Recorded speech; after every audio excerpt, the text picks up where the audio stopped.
Good morning guys. Nakapark tuloy ako doon sa malayo. Dapat doon ako nagpark sa unahan. Kasi bali pupunta tayo guys ng ni-recall kasi yung kotse natin for safety reason. Bali pupunta tayo ng Toyota Ilam. Galing na ako doon kanina, kaso sabi nung staff ng Toyota, hindi pala siya pwede sa sa walk-in. Kailangan magpapa-reserve ka ng araw, tapos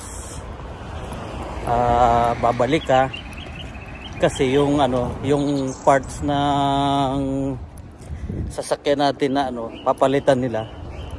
Excuse me. I-order pa kasi nila yun o-orderin pa nila.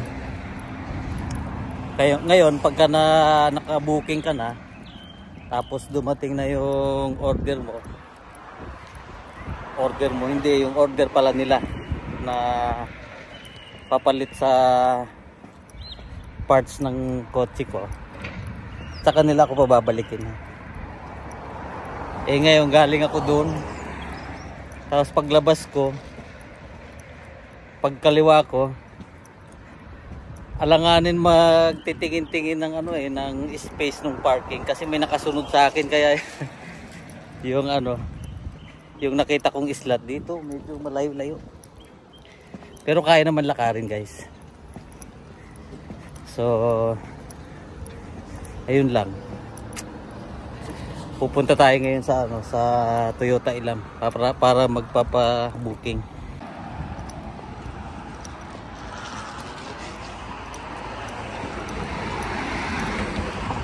Parang nag-aano na rin tayo, nag morning exercise, walking.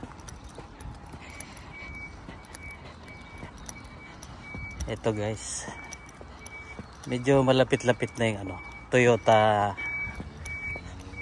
Ilam. Laki ng mga gasol.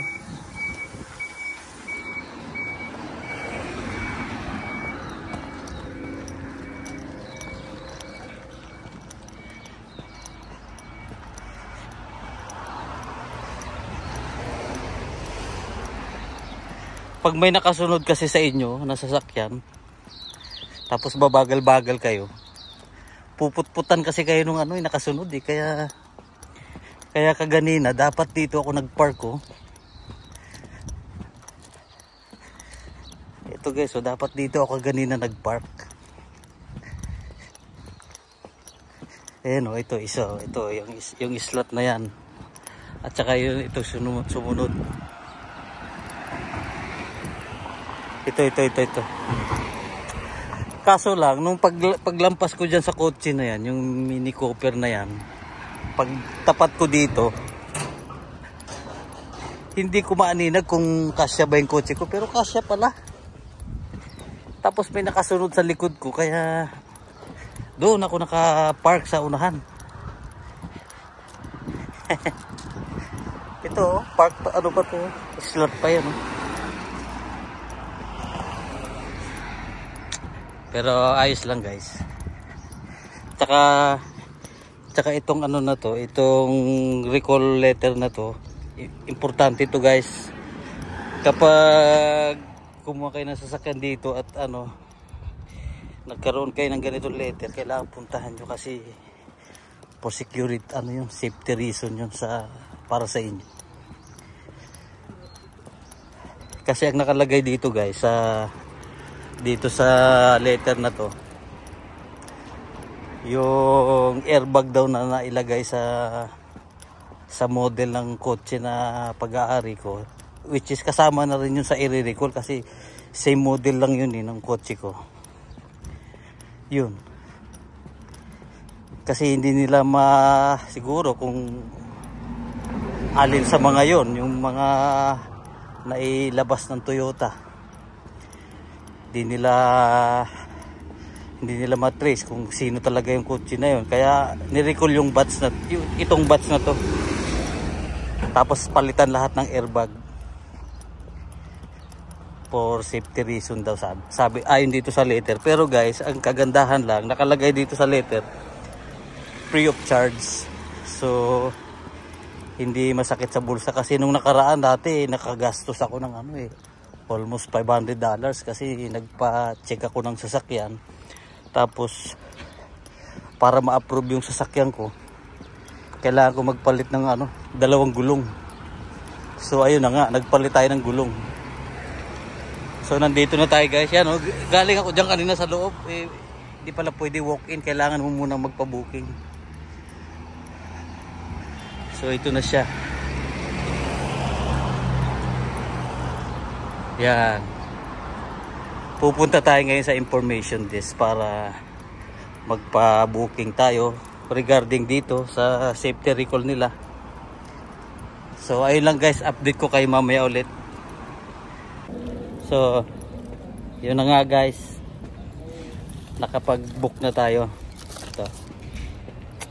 So bali ang balik natin is next Friday 9:30 ng umaga. Yan, para mapalitan na nila yung pyesa na nakakabit sa sasakyan natin. Pero tingin ko yung kotse ko, sa bagay hindi naman ako mekaniko, pero parang okay naman siya. Pero yun nga siguro dahil sa safety reason ng Toyota Elam, kung halimbawa nag-manufacture sila nung year model ng kotse ko ng halimbawa 500 pieces, kung mayroong nahalo doon na isa na may malfunction yung pyesa, so mas maigi nga talaga na lahat ng 500 na yun ma-check. So naintindihan ko na guys, yun yung ibig nila sabihin dito sa na to, dito sa safety recall nila na to. Pero okay din yun, kasi kung naka-receive ka ng ganitong letter, siyempre hindi rin tayo sure kung yung kotse ba natin ay safe or yung kotse natin ay hindi safe. So mas maigi na rin yun na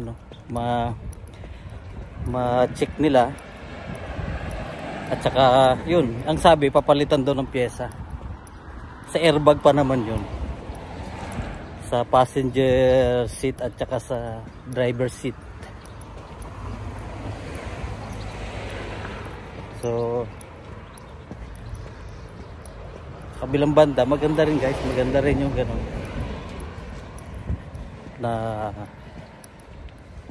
may recall sila na ganito. So yun lang guys, at pauwi na tayo ngayon. Pero siguro dadaan muna ako ng ng mall, magtitingin ako doon ng